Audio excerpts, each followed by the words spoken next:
Hello friends, एक बार फिर आपका स्वागत है आपके अपने यूट्यूब चैनल स्टडी साइकोलॉजी में। फ्रेंड्स, आज का जो हमारा टॉपिक रहेगा डिस्कशन का वो बहुत ही ज़्यादा महत्वपूर्ण होने वाला है। जैसे कि आपने सुना होगा RTE 2009। एक बार लिख लेते हैं फिर हम इसकी बात करते हैं। क्या RTE 2009, ठीक है। इस टॉपिक की हम आज चर्चा करेंगे। आपको पता तो होगा ये टॉपिक हमारे लिए बहुत ही ज़्यादा महत्वपूर्ण है। हर एक एग्जाम में यहाँ से 3 से 4 प्रश्न पूछे जाते हैं। तो इसका जो पहला प्रश्न होता है वो ये होता है कि RTE का पूरा नाम क्या है। एक बार देख लेते हैं। उम्मीद है आप में से कई लोगों को पता नहीं होगा। तो इसका पूरा नाम है the right of children to free and compulsory education act 2009। ये है इसका पूरा नाम।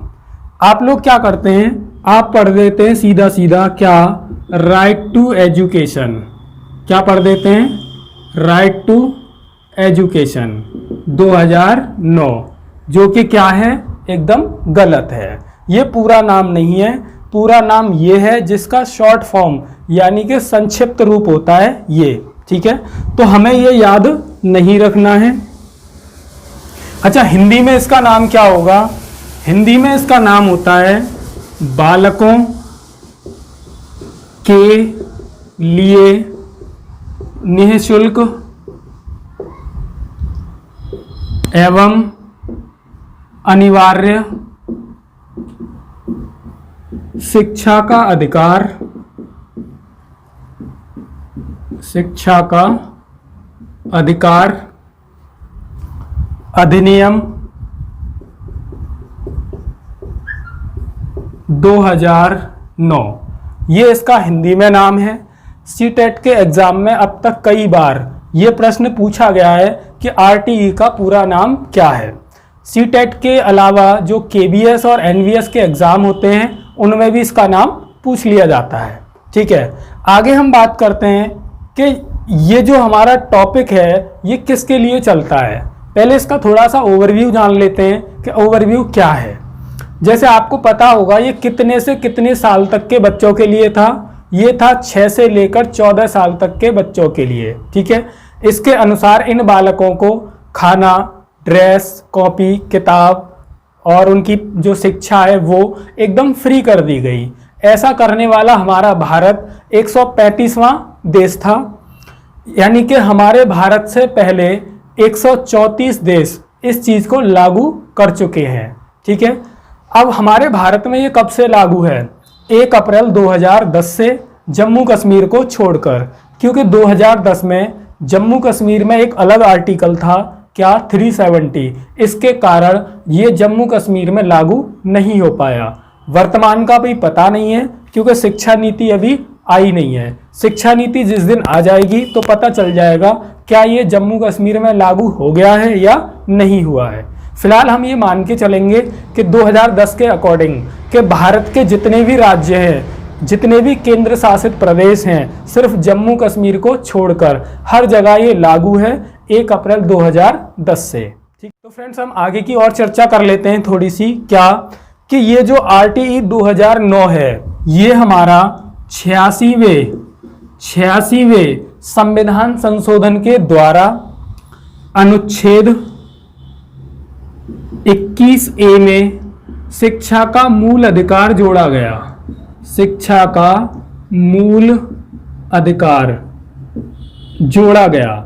ये मूल अधिकार किसके लिए था? जो बालक 6 से 14 वर्ष के अंडर में आते हैं, ठीक है, या फिर 6 से लेकर 14 साल के बच्चों के लिए शिक्षा का मूल अधिकार अनुच्छेद 21A में 86वें संविधान संशोधन के द्वारा जोड़ा गया। 21A के कई नाम और होते हैं, जैसे 21(1), जैसे 21 का, या फिर जैसे 21A, कुछ भी लिख सकते हैं, ठीक है।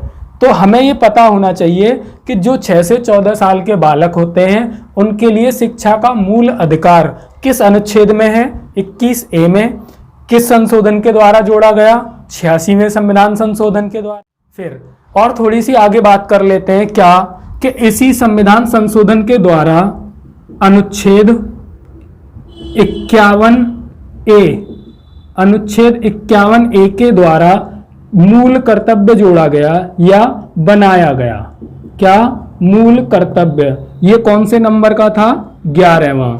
ये दोनों ही बातें कहाँ हुई? संविधान के संशोधन 86वें, जो 86वां संविधान संशोधन था उसके अंतर्गत आता है। एक चीज और आती है अनुच्छेद 45।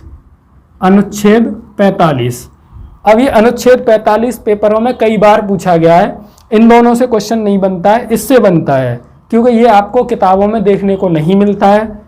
जो हमारी टीचिंग से रिलेटेड किताबें होती हैं इनमें ये बहुत कम मिलता है। किसी किसी जो स्टैंडर्ड बुक होगी, जो नेशनल लेवल पर होती है, उनमें ये देखने को मिलेगा। ये जो अनुच्छेद 45 है इसमें था क्या?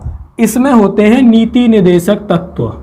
नीति निर्देशक तत्व। अब हमें ये पता कैसे चला कि हमें याद रखना है अनुच्छेद 21 जिसमें शिक्षा को मूल अधिकार बनाया गया, अनुच्छेद 51 मूल कर्तव्य के रूप में, 11वां मूल कर्तव्य, अनुच्छेद 45 नीति निर्देशक तत्वों के रूप में। अब यहां से जो बात आई कि भैया सबसे मेन चीज बात है कि ये जो संविधान संशोधन है ये हुआ कब है? कुछ लोग कहते हैं 2000 में, कुछ कहते हैं 2002 में। ठीक है, तो ये जो संशोधन हुआ था ये हुआ था 2002 में। 2002 में।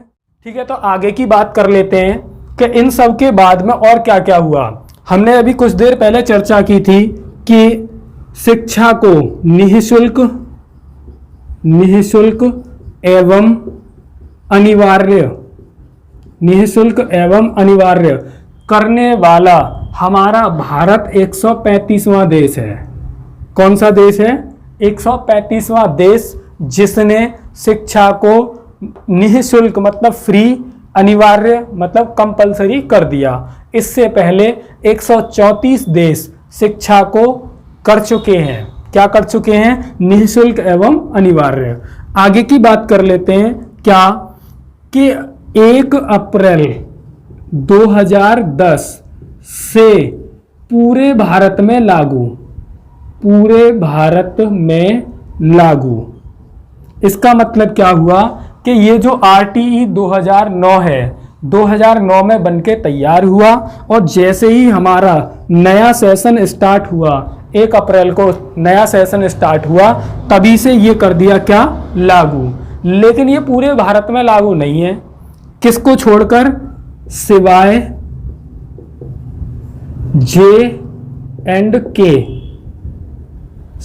J&K, मतलब जम्मू और कश्मीर को छोड़कर।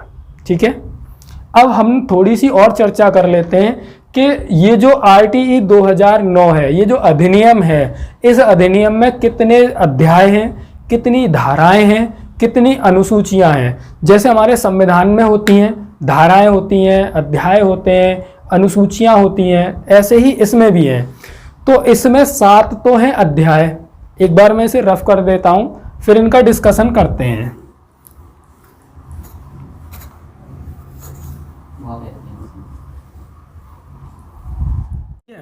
तो हम बात कर रहे थे RTE में क्या क्या है, RTE 2009 में क्या क्या है। तो इसमें अध्याय हैं 7 अध्याय, धाराएं हैं 38 धाराएं और एक है इसमें अनुसूची। थोड़ा सा ऐसे समझिएगा कि यहां तो हम लिखेंगे अध्याय, यहां लिखेंगे धाराएं। ठीक है, तो बात करेंगे पहले अध्याय में कौन कौन सी धाराएं हैं, 1 और 2। दूसरे अध्याय में 3, 4 और 5। तीसरे अध्याय में 6 से लेकर 11 तक। चौथे अध्याय में 12 से लेकर 28 तक। 5वें अध्याय में 29 और 30, छठे अध्याय में 31, 32, 33, 34 और 7वें अध्याय में 35 और 36। ठीक है, तो ये सातों अध्याय आपके सामने हैं। और नहीं 38 है ना, तो यहाँ पे 37 और 38, ये होती हैं टोटल 38 धाराएं। अब यहाँ से जो प्रश्न बनेगा वो क्या, कि आरटीई का सबसे छोटा अध्याय कौन सा है और सबसे बड़ा अध्याय कौन सा है। तो पहले अध्याय में कितनी धाराएं हैं, 2। 5वें अध्याय में कितनी धाराएं हैं, 2। तो जब आएगा क्वेश्चन कि आरटीई का सबसे छोटा अध्याय कौन सा है, तो इन दोनों में से ऑप्शन में आपको एक मिलेगा देखने को। क्यों, क्योंकि इन दोनों में 2 ही धाराएं हैं, दोनों एक साथ मिलेंगे तो क्वेश्चन हो जाएगा गलत। सबसे बड़ा कौन सा है, तो देखिए चौथे नंबर पे 12 से लेकर 28 तक यहाँ पर है टोटल 17 धाराएं। कितनी धाराएं हैं यहाँ पे, 17 धाराएं। तो आरटीई का सबसे बड़ा अध्याय है अध्याय नंबर 4। ठीक है, यहां से हम आगे की जो हेडिंग होगी हमारी वो होगी आरटीई 2009 के मुख्य प्रावधान। आरटीई के मुख्य प्रावधान। उम्मीद है ये चीजें जो हमने डिस्कस की हैं ये आरटीई की सामान्य जानकारी है, आपको बहुत अच्छे से समझ आई होगी। तो आप हमारी वीडियो को ज़्यादा से ज़्यादा लाइक और शेयर कीजिए, और अगर आप हमारे चैनल पर पहली बार आए हैं तो अभी चैनल को सब्सक्राइब कर लीजिए।